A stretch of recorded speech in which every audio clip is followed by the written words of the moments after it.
Qual o quarto grupo de palavras dentro da coesão lexical que pode ser utilizado?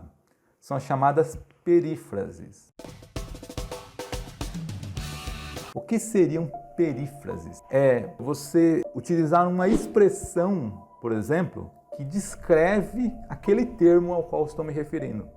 Então, toda uma expressão, usar muitas palavras para dizer uma coisa só, seria uma perífrase. É uma espécie de circunlóquio, né? Usar um monte de palavras para dizer a mesma coisa.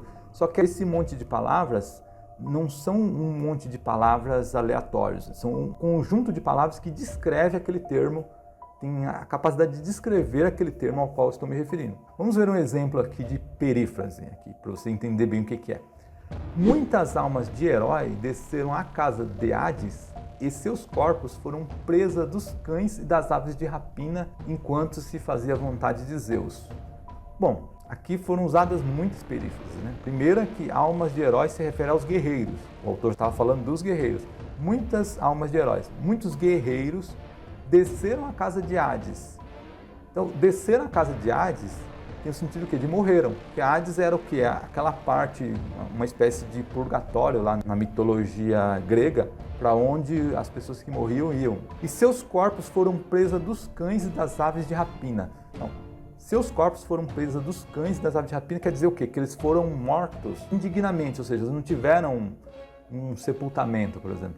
Eles foram largados ali no campo. Eu posso trocar tudo isso por indignamente, ou sem sepultamento, por exemplo, enquanto se fazia a vontade de Deus. Então, se eu fosse trocar tudo isso aí que foi dito, todas essas perífrases, a frase ficaria da seguinte forma: muitos guerreiros morreram indignamente enquanto se fazia a vontade de Zeus. Pronto. Você viu a quantidade de perífrases que foram utilizadas, mas não foi por acaso, foi para deixar o período mais expressivo, mais elegante e assim por diante. Como ficaria esse recurso já fazendo o papel, já desempenhando um papel de coesão? Como ficaria? Vamos pegar um exemplo aqui. É sabido que a adição de flúor na água tem eficácia menor do que 5% na redução das cáries. Além disso, o flúor é absorvido em quantidades excessivas pelo organismo humano e dificilmente excretado.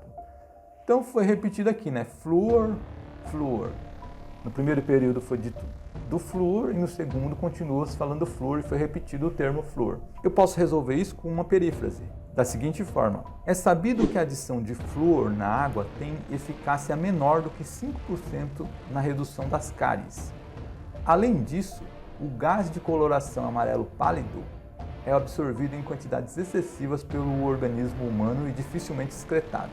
Então, para não precisar repetir flúor novamente, eu uso uma perífrase que vai atuar como uma descrição dele. Que flúor, o gás de coloração amarelo pálida, é uma descrição do gás, é uma característica do gás. Então eu pego ali uma característica, uma descrição dele e substituo por ele. Pronto. Agora sim, essa perífrase ela pode ser usada de uma forma neutra, como eu fiz aqui agora, uma forma neutra. Ela não declara nenhum posicionamento meu com relação ao termo que eu estou substituindo. Não tem posicionamento nenhum, está neutro, completamente neutro. Peguei uma descrição objetiva. Agora, você pode fazer isso também, e isso aumenta a expressividade daquilo que você está falando, porque você vai aumentar o sentido do que está falando com a mesma quantidade de palavras. Você pode fazer isso de forma subjetiva também, ou seja, declarando um posicionamento. E esse posicionamento, ao você fazer essa perífrase, pode ser velado, né? Ou seja, ele pode ser camuflado ou pode ser ostensivo, pode ser na cara dura. Ou seja, trocando em miúdos que eu estou falando, eu posso fazer essa perífrase, utilizar essa perífrase no aspecto coesivo, promovendo a coesão, colocando uma opinião minha ali, ou ela pode falar bem daquele termo que eu estou referenciando, ou ela pode falar mal. Depende de qual é a sua intenção quando você está escrevendo. Então você pode utilizar esse recurso da perífrase de forma subjetiva, e eu vou mostrar aqui agora como.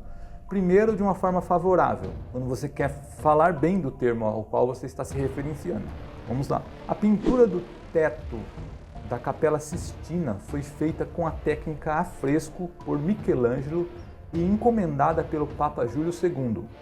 A pintura do teto da Capela Sistina começou a ser realizada em 1508 e terminou em 1512. Você viu que a pintura do teto da Capela Sistina foi repetida 2 vezes de uma forma desnecessária, quebrou a coesão.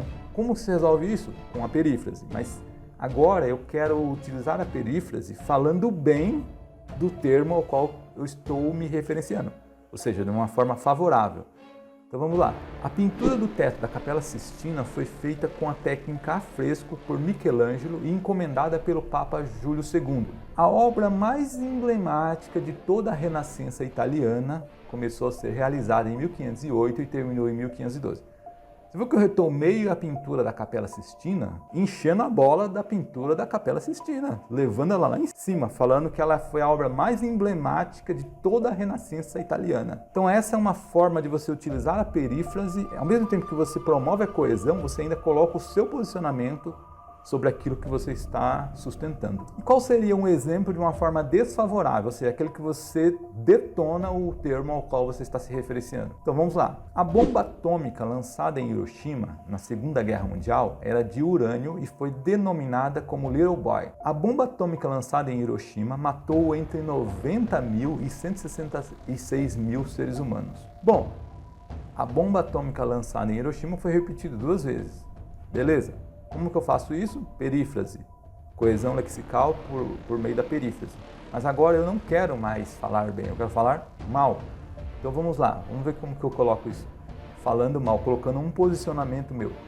A bomba atômica lançada em Hiroshima na Segunda Guerra Mundial, denominada Little Boy, era de urânio. O artefato desenvolvido pela crueldade humana matou entre 90 e 166 mil seres humanos. Viu agora como eu fiz uma perífrase descrevendo a bomba atômica, mas colocando uma opinião desfavorável a ela? Pois é, você pode fazer isso bem, caminhando de acordo com aquilo que você está sustentando.